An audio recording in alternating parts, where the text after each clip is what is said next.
Hello folks, Bud Fields here. Hey, we got another throwback video for you that I done a lure presentation and some fishing demonstrations at the Kokomo Reservoir for your entertainment and information.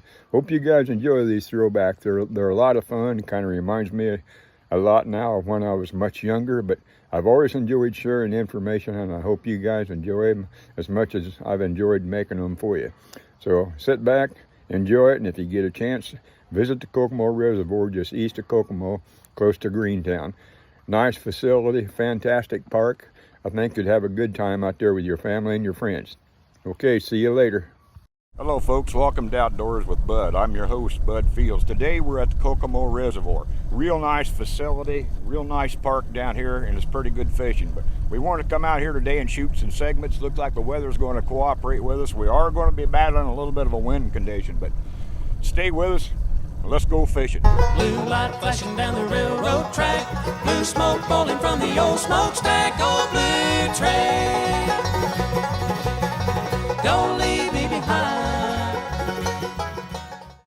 Okay folks, what I'd like to do today in this segment is give you some what I refer to as lure presentation techniques. I'm going to show you some different casting forms and techniques to where you can practice it on.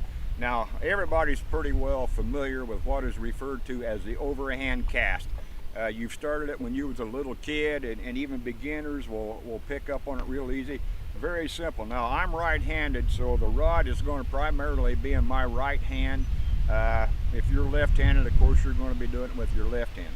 But the first technique is simply the overhand cast. Very simple.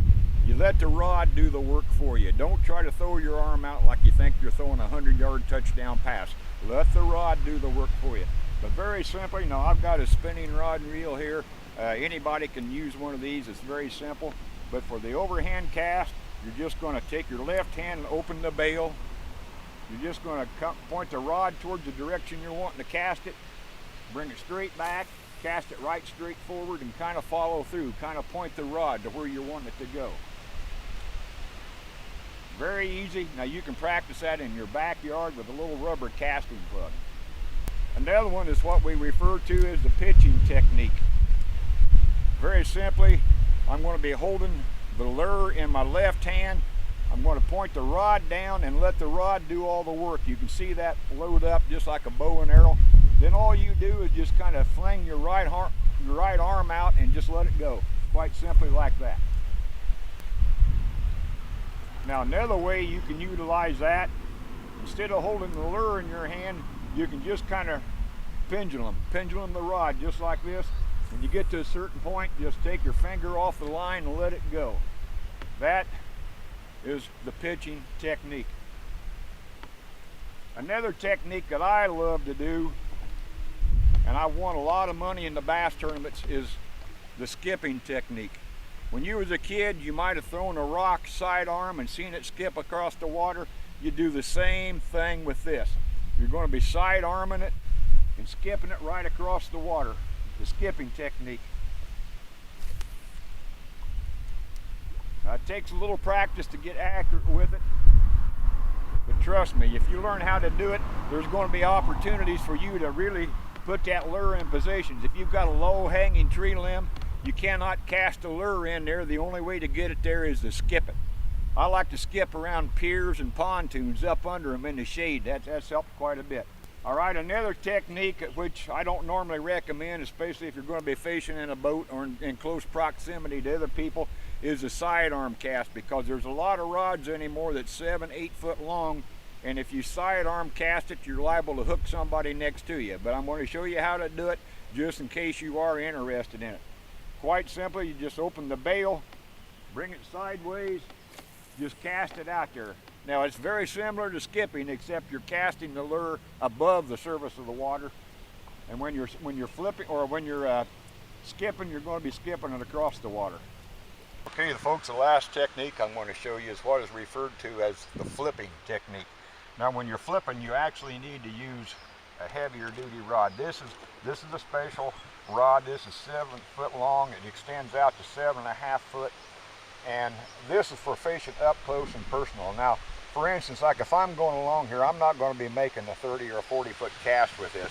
Now I'm right-handed, I got the flipping stick in my right hand. What I'm going to be doing is take my left hand and pulling the line out. Now as I'm pulling that out, that lure is, coming up. Now the only thing I'm going to be doing, I'm going to be pendulum that lure, then let the weight of the lure propel the lure out into the water. Now we're going to have to use kind of a situation here, like we're going to pretend that there's a stump right there. Maybe I'm going down through there and I see a bass flip. Well, if I make a long cast and try to bring it back, that fish may leave. So what you're going to want to do is put this as close as you can to the proximity where that bass was.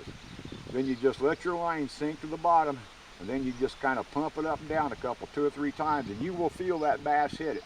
The reason for this flipping is being up close and personal. This is all heavy duty equipment. I've got about 40-pound test line on here because when I set the hook, I don't want that fish to get me caught up in that stump or that rock or whatever I'm pitching to or flipping to. But once again, this is flipping. A lot of people don't utilize it, but it can put fish in the boat. Something else I'd like to do for you today in the segment is give you some ideas, like if you're going to fish Kokomo Reservoir, some places that I've done good. For instance, if you look along the bank, you're going to see a lot of rocks and a lot of riprap that's referred to.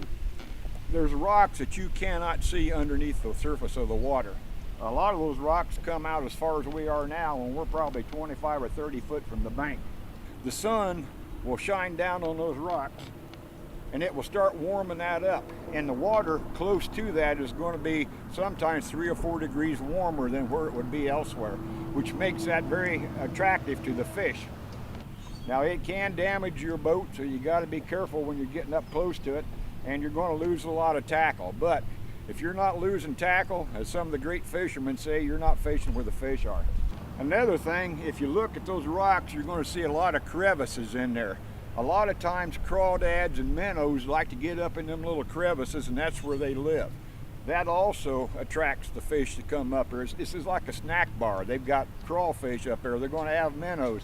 There's different type of algae that flushes down through here and flows down through here that's going to attract the fish to that. Right down here in front of me to the left, if you look, you'll see a little point coming out there. A lot of times a little point just like that is a fantastic place for the fish to stay. Good type of structure to look for, not only here at the Kokomo Reservoir, but any reservoir you go to. Bridge abutments, just like you see right here. That concrete, of course, that goes all the way down to the bottom. That gives the fish a good place to hide. That concrete will warm up from the sunshine. Also, it will create a little eddy. Any wind like we've got today as it goes around here will actually split the water into like a V. A lot of times those fish like to hang there, then anything that's floating down like minnows, frogs or something, the fish will actually sit there facing into the current waiting for that food. So if you're in a tournament or you want to catch some fish, don't overlook fishing bridge abutments and bridge pilings.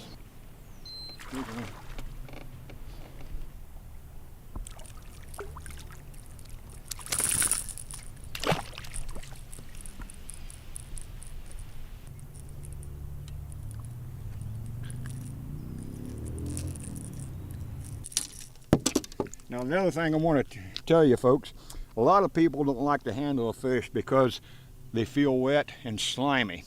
Really, that's true, but what that slime is actually a protective coating on the side of the fish. That protects the fish from any bacteria. Now that is a pretty fat little fish. Now you see some blood on the tail. That fish has been in there on the bed. It's been spawning. Now you can see it's still got some eggs. You can see that punched out belly right there. So that's actually a female. So what we're going to do, catch and release. We're going to release that fish right back into the water. Okay folks, I want to thank you for joining us today on Outdoors with Bud. We hope you enjoyed our little outing out here to the Kokomo Reservoir. Keep it in mind if you want to spend some time out here with your family and your friends.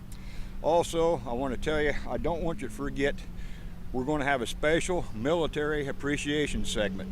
It's going to be coming up here. As a matter of fact, we're planning on filming it this coming Sunday, and it will be viewable the second Tuesday at 5:30 at kokomoperspective.com. What we're going to do, I am going to be fishing with a man from the United States Air Force, Tech Sergeant Foy Cox. Foy is going to be fishing with me I am going to be trying to convey my personal gratitude to him for the sacrifices that he and the other men and women of the United States military are making so you and I can have the freedoms that we have today.